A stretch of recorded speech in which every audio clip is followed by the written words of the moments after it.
Hello दोस्तों, मैं मनोज कुमार। आज आप लोग के साथ में एक बहुत ही बेहतरीन और गंभीर मुद्दे पर मैं बात करने जा रहा हूं। एक ऐसा मुद्दा जो आप लोग सोच भी नहीं सकते हैं। पेरियार।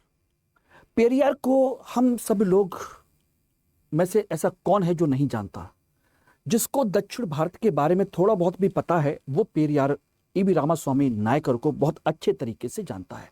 इरोड वेंकटप्पा रामास्वामी, जो कि तमिल क्षेत्र मद्रास प्रेसिडेंसी के रहने वाले और तमिल संस्कृति के वाहक, रक्षक और सामाजिक समानता के समर्थक, यानी कि प्रगतिशील विचारों के समर्थक, ऐसे व्यक्ति। अगर उस व्यक्ति ने एक बार बड़ी अच्छी बात कही थी या कह लीजिए कि बहुत बुरी बात कही थी, दोनों आपको समझ सकते हो। और वो बात क्या थी? बात थी कि अपनी ही तमिल भाषा को उन्होंने बर्बर कहा। बर्बर यानी कि ऐसी भाषा जो प्राचीन समय की है, ऐसी भाषा जो हमारे किसी काम की नहीं है, ऐसी भाषा जो आदिम लोगों की है, ऐसी भाषा उन्होंने कहा, जिसको लेकर के एक अच्छा खासा डिबेट खड़ा हुआ, अच्छा खासा विवाद हुआ। बहुत सारे लोगों ने नाराजगी व्यक्त की। अब कहोगे कि सर, इस समय इस बात पर चर्चा करने की क्या जरूरत है? यह तो बहुत पुरानी बात है। बात यह है कि लोगों को नहीं पता है अभी तक कि उन्होंने अपनी भाषा की बुराई की थी। लोगों को नहीं पता। और अभी हाल ही में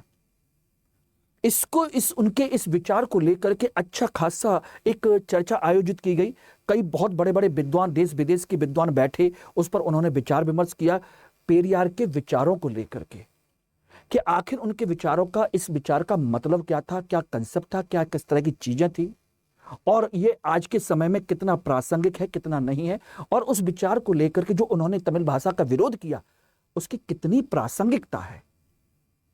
इसीलिए यह मुद्दा अभी चर्चा में आया। अभी 3-4 दिन पहले एक बहुत अच्छा आर्टिकल मैं पढ़ रहा था, उसमें ये सब चीजों पर एक चर्चा की गई थी। तो मुझे लगा कि क्यों ना मैं आप लोगों के साथ में इस विचार को साझा करूं, क्योंकि लोग नहीं जानते हैं कि उन्होंने अपनी भाषा की बुराई की। उनके अपने लोगों ने उनका विरोध किया, जो कि उनको बहुत मानते हैं और आज भी बहुत ज्यादा मानते हैं। समझ लीजिए कि दक्षिण भारत की, तमिलनाडु की पूरी जो राजनीति है, पूरा जो सामाजिक व्यवस्था है, उनकी जो पूरी की पूरी सांस्कृतिक व्यवस्था है, पेरियार के चारों तरफ घूमती है। पेरियार के चारों तरफ आज की डेट में देखोगे तो वहां पर दो पार्टियां आपको दिखाई देती हैं, डीएमके और एआईडीएमके। ये कंडीशन ये है कि ये दोनों पार्टियां उनके अपने ही दल से, उनके अपने ही संगठन से निकली हुई पार्टियां हैं, एक तरीके से मान के चलना। एक बहुत बड़ी बात है यह। तो चलिए आज हम इस चीज को समझने की कोशिश करेंगे कि आखिर उन्होंने अपनी भाषा की बुराई क्यों की, किस तरीके से की, क्या बात की। तो देखिए, सबसे पहले मैं आपको चर्चा करना चाहता हूं, पहले थोड़ा सा एक लाइन में समझ लीजिएगा। पेरियार ईवी रामास्वामी नायकर एक ऐसे व्यक्ति जिन्हें हम इरोड वेंकटप्पा रामास्वामी कहते हैं, समृद्ध व्यापारी थे, उच्च जाति के थे, लेकिन निम्न जाति के समर्थन में इन्होंने बड़ा आंदोलन छेड़ा था। एक अच्छा खासा आंदोलन। 1879 में इनका जन्म हुआ और 1973 में इनकी डेथ हुई थी।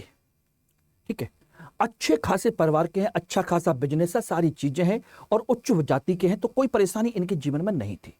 खूब इन्होंने अपने घर में धार्मिक जो गतिविधियां हैं उनको खूब देखा, सारी चीजें की। कुल मिलाकर के अच्छी शिक्षा इन्होंने प्राप्त की, और शिक्षा प्राप्त करने के साथ साथ सबसे बड़ी चीज थी कि अपने क्रांतिकारी या कह लिए तीक्ष्ण बुद्धि की वजह से उन्होंने बहुत कुछ हासिल किया।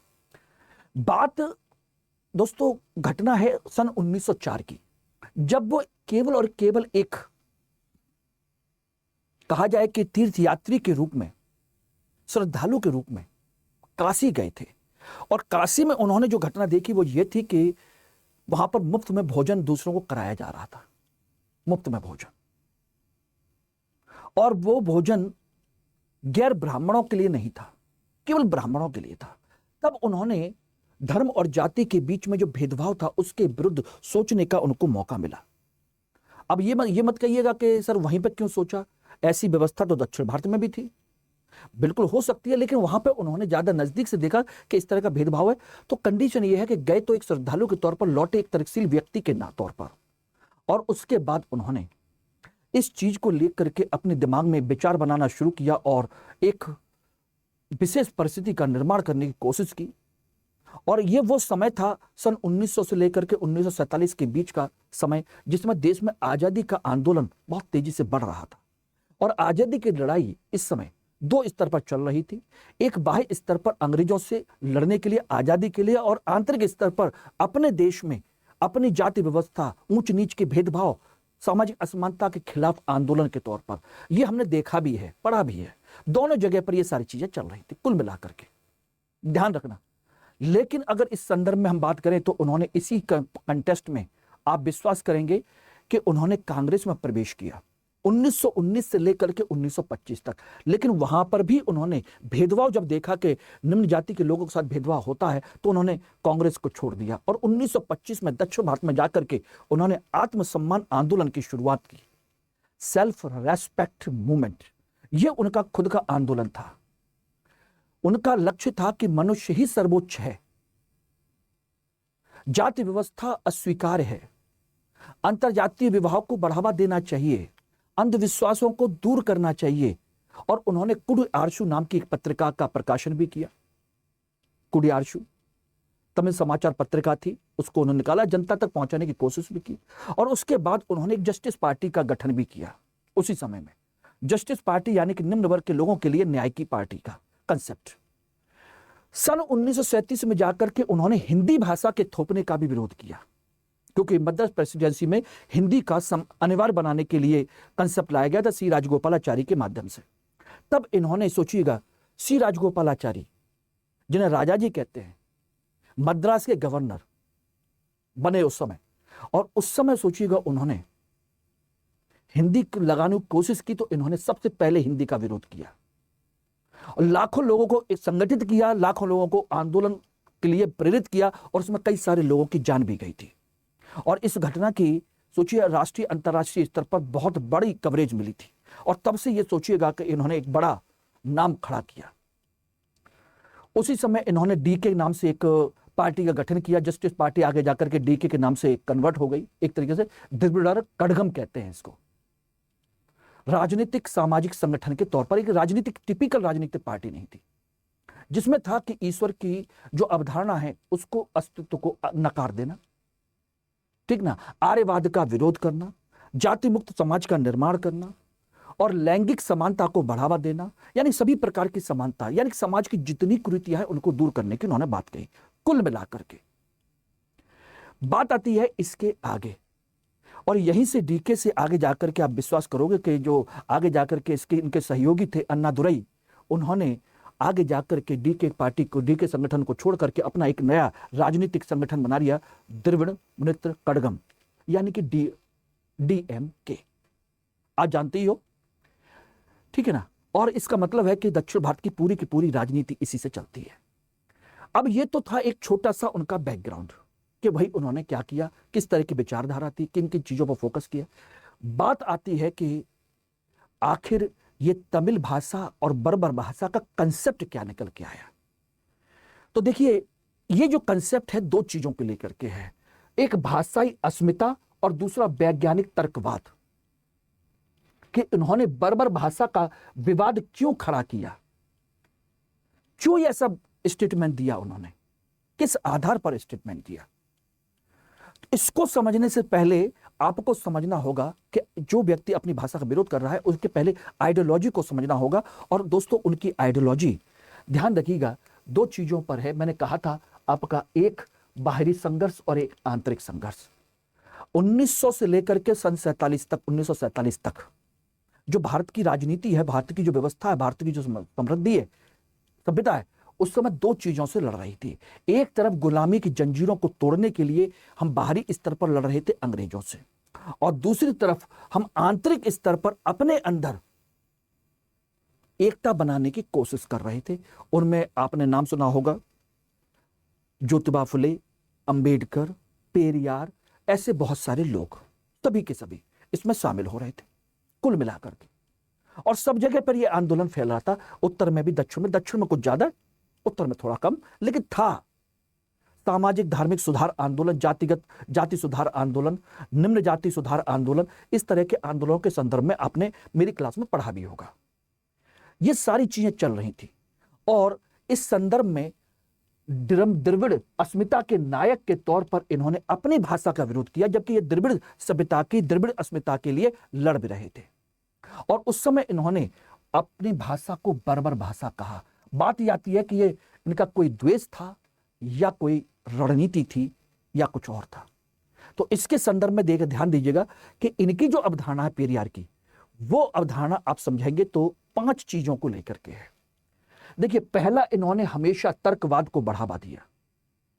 सत्य का एकमात्र मापदंड है धर्म ग्रंथ, नहीं है तर्क। किसी भी बात को समझना हो तो तर्क के माध्यम से ही सिद्ध किया जा सकता है। धर्म ग्रंथों के माध्यम से इसको सिद्ध करना आसान नहीं है और संभव भी नहीं है। और उन्होंने कहा कि जो अनुभव से सिद्ध ना हो उन्हें नहीं मानना चाहिए, यही असली धर्म है, ये इनका मानना था। दूसरा, जाति उन्मूलन, जाति प्रथा, बोले जन्म के आधार पर कौन श्रेष्ठ होता है, इसको खत्म करो। तीसरा, स्त्री मुक्ति, पितृसत्तात्मक भाषाई संरचनाओं का सबका अंत है। पितृसत्तात्मक संरचना ये गलत है, सबको बराबर का मौका मिलना चाहिए। जेंडर इक्वेलिटी, स्त्री पुरुष समानता की इन्होंने बात कही, ये बहुत प्रगतिशील तत्व हैं। चौथा, कहा जाए मानवतावाद, मानव कल्याण, भाषाई धार्मिक परंपरा, ये सब उसका एक हिस्सा है। मानवतावाद, क्योंकि मानव ही सब कुछ है। वैसे भी देखा जाए तो हम अगर हिंदू परंपरा के अनुसार माने तो ईश्वर ने जो अवतार लिए वो मानव की रक्षा के लिए ही लिए थे, अपनी पूजा कराने के लिए वह नहीं आए थे, बल्कि मानवों की रक्षा करने के लिए ही उन्होंने जन्म दिया था। यानी कि इसका मतलब है कि मानवता ही सब कुछ है। धर्म का आधार ईश्वर नहीं है, मानव है। मानव सेवा ही ईश्वर की सेवा है, हम सब उसकी संतान है अगर मानो तो। और अगला है उपयोगितावाद, परंपरा यदि दमनकारी है तो वो त्याज्य है। अगर ऐसी परंपरा जिससे मनुष्य का नाश होता हो, मानवता के लिए अच्छी ना हो, तो उसे त्याग देना चाहिए। जेरेमी बेंथम और स्टुअर्ट मिल के सिद्धांत काफी हद तक उपयोगितावादी सिद्धांत यही नजर आपको आते भी हैं, यूरोपियन सिद्धांत कहीं ना कहीं, ठीक है ना। तो जब ये अवधारणा आपने समझ ली तो अब आप समझ सकते हो कि इन्होंने अब ये अपनी भाषा का विचार या विरोध क्यों किया होगा, कैसे किया होगा। देखिए, उन्होंने अपनी तमिल भाषा को बार्बरिक लैंग्वेज कहा था। उन्होंने साफ साफ कहा था कि मुझे दुख है कि तमिल विज्ञान और तर्क की भाषा नहीं है, जबकि अंग्रेजी इसकी भाषा बन चुकी है। यानी कि जो चीज अंग्रेजी में है वो विज्ञान में, इसमें तमिल भाषा में नहीं है। और ये बहुत एक रणनीति थी उनकी, जिससे कि लोगों को चोट लगे अपनी भाषा को लेकर के, उनको गहराई तक उनको समझ सके। मुझे दुख है कि तमिल विज्ञान और तर्क की भाषा नहीं बन सकी जैसा कि अंग्रेजी बन गई। बार्बरिक का मतलब यही है कि भाई ऐसी भाषा जो वैज्ञानिक विचारों को व्यक्त करने में सक्षम नहीं है, बर्बर भाषा उन्होंने कहा। ऐसी भाषा जो अंधविश्वासों को और मिथकों को बढ़ावा देती है, ऐसी भाषा जिसमें आधुनिक विज्ञान, प्रौद्योगिकी और समाजशास्त्र के पद और उनकी शब्दावलियां नहीं है, ऐसी भाषा जो कठोर है, जातिवादी है और सामाजिक व्यवस्था को वैधानिकता प्रदान करती है। इसलिए मैं इस भाषा को बर्बर भाषा कहता हूं, यह पेरियार ने कहा था। इसका मतलब उन्होंने लोगों को गाली नहीं दी, बल्कि भाषा की वर्तमान स्थिति की कठोर आलोचना की। उस समय कठोर आलोचना, यानी कि उन्होंने किसी को बुरा भला नहीं कहा, उन्होंने सिर्फ और सिर्फ एक रणनीति के तहत कहा कि भाई वर्तमान की जिस भाषा के लिए चल रहे हो ना, उससे हम कभी भी समाज में आगे नहीं बढ़ पाएंगे उस भाषा को लेकर के। इसका मतलब है अगर आगे बढ़ना है, अपनी भाषा को बनाए रखना है, तो उसमें उन सारी चीजों को शामिल करना होगा, तर्क को शामिल करना होगा, अंधविश्वास को बढ़ावा देने वाली चीजों को हटाना होगा, विज्ञान की भाषा को समेटना होगा। अगर ये कर सकते हो तो ठीक है, नहीं तो ये बर्बर भाषा है, इसका कोई मतलब नहीं है। यानी कि ये वैज्ञानिक नहीं है, सामाजिक रूप से पिछड़ी है। कठोर आलोचना, जिसको बुरा लगे लगे, ये उन्होंने साफ साफ कहा था। बात समझ गए? इसका मतलब है कि इससे धार्मिक और जातीय जो जड़ता है उसको बढ़ावा मिलता है। साहित्य की प्रकृति, पारंपरिक साहित्य तार्किक नहीं था उस समय का साहित्य, यह पुराणों, चमत्कारों, अंधविश्वासों से भरा पड़ा है। अगर उस समय तमिल साहित्य की बात की जाए तो ऐसा ही है। सामाजिक, इसमें सामाजिक लागत क्या है? जातिगत पदानुक्रम को बढ़ावा देती है, असमानता को वैध ठहराती है। पेरियार का तर्क है साहित्य दमनकारी व्यवस्था का पोषक है और वह बर्बर है। यदि कोई साहित्य किसी भी दमनकारी व्यवस्था का समर्थन करता है तो वो बर्बर है, और तमिल उस तरह की भाषा है। ये उन्होंने कहा उस समय पर, तो गलत नहीं कहा उन्होंने। उस समय के हिसाब से वो चीजें थी, क्योंकि उसमें जो साहित्य लिखा गया वो ऊंच नीच की भावना को बढ़ावा देता है, क्योंकि अधिकांश साहित्य लिखने वाला उच्च वर्ण ही था। दूसरा, इसमें वैज्ञानिक शून्यता है। क्या है? वैज्ञानिक शून्यता। इसमें वैज्ञानिक शब्दावली का अभाव है, बौद्धिक गतिरोध को बढ़ावा देती है ये, क्योंकि काव्यात्मक तमिल में फंसा हुआ है और वैज्ञानिक तमिल इसमें है ही नहीं। यानी कि वैश्विक ज्ञान के साथ इसका तालमेल बैठा ही नहीं सकते। इंग्लिश के साथ तमिल को कैसे एडजस्ट करोगे?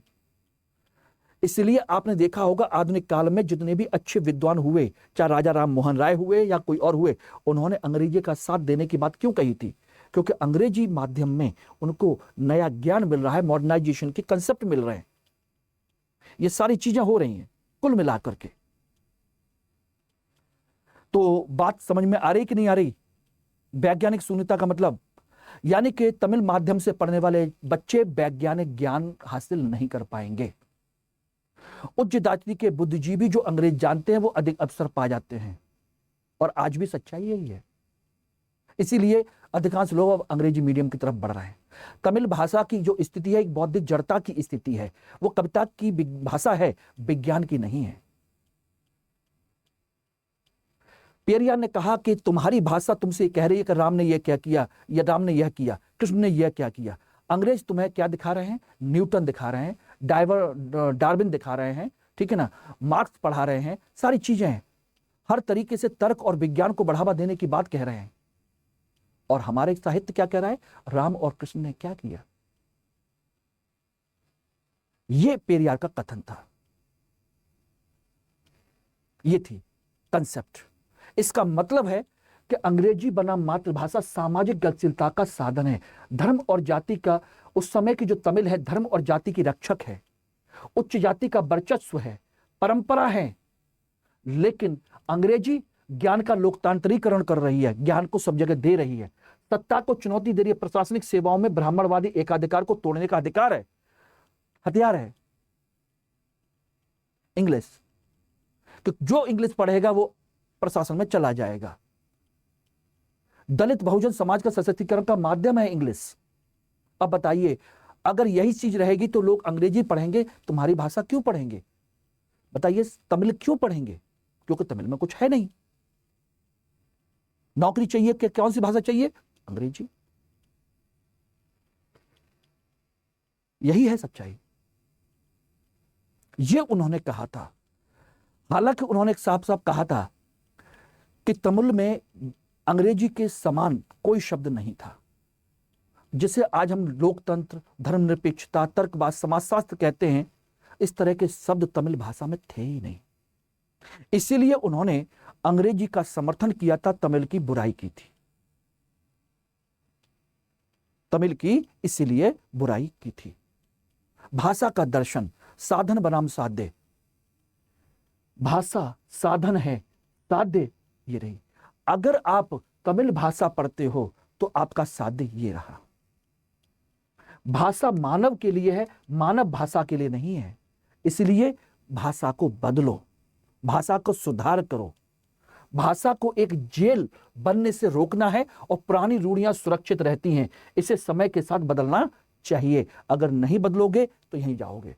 अब देखना यह है कि इसकी जगह पर आप विज्ञान का विकास करना चाहते हो, जिससे आप अपने समाज का विकास कर सकते हो, या क्या?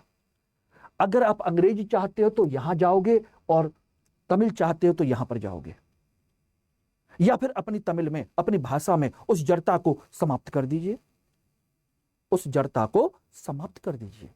यह था उनका कथन, यह था, इसका मतलब था, उनका कहने का मतलब था साफ साफ कि तमिल भाषा उन्हें पिछड़ा बना रही है, वह उनका शोषण करने में एक सहायक बन रही है। इसलिए उनका अर्थ यह नहीं है कि तमिल को समाप्त करो, उनका अर्थ था तमिल को सुधारो, उसे आधुनिक बनाओ, मानव मुक्ति का साधन बनाओ। यह था उनका मकसद। इसलिए उन्होंने उसको बर्बर, बेकार और निरर्थक भाषा कहा था।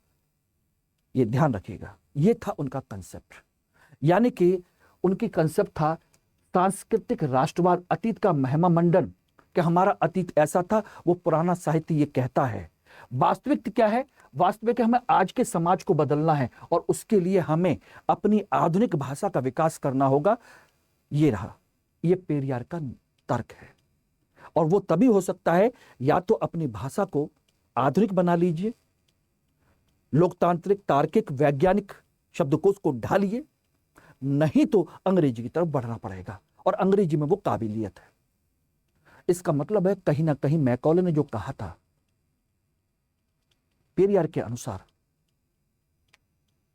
कि अंग्रेजी का इंग्लैंड की एक लाइब्रेरी के एक रैक में, एक उसके कॉर्नर में रखा हुआ साहित्य संपूर्ण भारतीय साहित्य से कहीं ज्यादा है।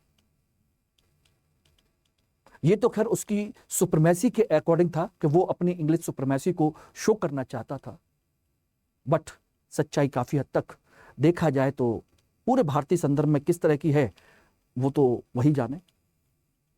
लेकिन पेरियार ने जो कहा वो रास्ता, वो बात काफी हद तक सही है। और कहीं ना कहीं आज हम अपनी भाषा को आधुनिक नहीं बना पाए, इसी वजह से कहीं ना कहीं हम पिछड़े और मजबूरी में सभी लोगों को अंग्रेजी की तरफ बढ़ना पड़ रहा है। आज सोचिए एआई का जमाना है, आज सोचिएगा robotics, nano technology, science, space, तमाम तरह की चीजें, मशीन लर्निंग से लेकर के तमाम तरह की चीजें हम डेवलप कर रहे हैं। और ये शब्दकोश, ये सारी चीजें हमारी भाषा में रिसर्च ही नहीं हो रही, ये सब इंग्लिश में रिसर्च हो रहा है, दूसरी अदर लैंग्वेज में रिसर्च हो रहा है। अगर ये अपनी हमारी रीजनल लैंग्वेज में रिसर्च हो जाए, हमारी इंडियन लैंग्वेज में रिसर्च हो, उसमें हम इसको कन्वर्ट करें तो हम बहुत आगे बढ़ सकते हैं, बहुत आगे बढ़ सकते हैं। यही है तो उनका कहना था। सीधा सीधा संगम साहित्य जो था तमिल भाषा का लिखा हुआ, अहम पुरम और तमाम सारी जो चीजें हैं, ये पुरानी समृद्धि की विरासत की उन्होंने अनदेखी की, पुरानी विरासत की, इसमें कोई शक नहीं है। बर्बर शब्द का प्रयोग अपमानजनक और सामान्यीकरण उन्होंने कर दिया था। लेकिन समर्थन में यह कह सकते हैं इस भाषा का अपमान नहीं था, बल्कि उसमें छिपी हुई दमनकारी परंपराओं पर प्रहार था, क्योंकि वो तमिल भाषा, तमिल संस्कृति छुआछूत, ऊंच नीच, भेदभाव, जातिवाद को बढ़ावा देती थी, इसलिए उस पर विरोध किया, वो उसको सुरक्षा देती थी। उनका यह शब्द झकझोरने वाली रणनीति थी जिसने तमिल को धार्मिक बेड़ियों से मुक्त किया। और उसके बाद हकीकत में यह हुआ, कि तमिल भाषा को आधुनिक बनाने के लिए बड़े स्तर पर काम हुआ और आज तमिल भाषा काफी हद तक आधुनिक हो चुकी है, काफी हद तक हो चुकी है। आज तमिल एक शास्त्रीय भाषा भी है और विज्ञान और तकनीक की भाषा भी है। पेरियार की इस आलोचना ने समाज में आत्ममंथन करने के लिए उनको मजबूर किया और निष्कर्ष ये निकला कि कड़वी आलोचना ने आधुनिकीकरण के लिए एक उत्प्रेरक का काम किया, जस्ट लाइक अ कैटलिस्ट। लोगों के अंदर प्रेरणा पैदा की कि भाई सुधारो इसको, समझो इसको। ये एक कंसेप्ट था कुल मिलाकर के, और इस तरीके से ये सारी चीजें हैं। तो दोस्तों, आज की क्लास आपको कैसी लगी जरूर बताइएगा, क्योंकि मैं चाहता हूं कि इस तरह के जो वीडियोस हैं, इस तरह के जो डिबेटेबल इश्यूज हैं, जो आपके अच्छे ज्ञानवर्धन कर सकते हैं, जो आपको निबंध में बहुत बड़ी सहायता कर सकते हैं, इंटरव्यू में आपकी बात को कहने का एक अच्छा मौका दे सकते हैं, आपके व्यक्तित्व को बढ़ा कर सकते हैं, तो आप इस तरह के वीडियोस को ज्यादा से ज्यादा लाइक करें, शेयर करें और सब्सक्राइब भी करें, दूसरों तक पहुंचाएं इनको। देखिए, इसका मकसद यूट्यूब चैनल की ग्रोथ नहीं है, इसका मकसद है कि मैं अपना ज्ञान, अपनी नॉलेज आप लोगों तक पहुंचाना चाहता हूं, उसको ढंग से सुने।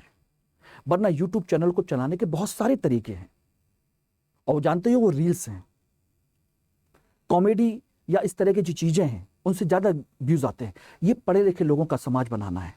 और you are not the common man, you are above the common man. ये मेरी अवधारणा है कि आपको समाज में आम आदमी से ऊपर उठाना, आपके नॉलेज को, आपके दिमाग के स्तर को ऊंचा उठाना है। और इसमें मैं आपका सहयोग चाहता हूं, इसलिए मैं चाहता हूं कि इसको ज़्यादा से ज़्यादा लोगों तक शेयर करें। ठीक है ना? धन्यवाद।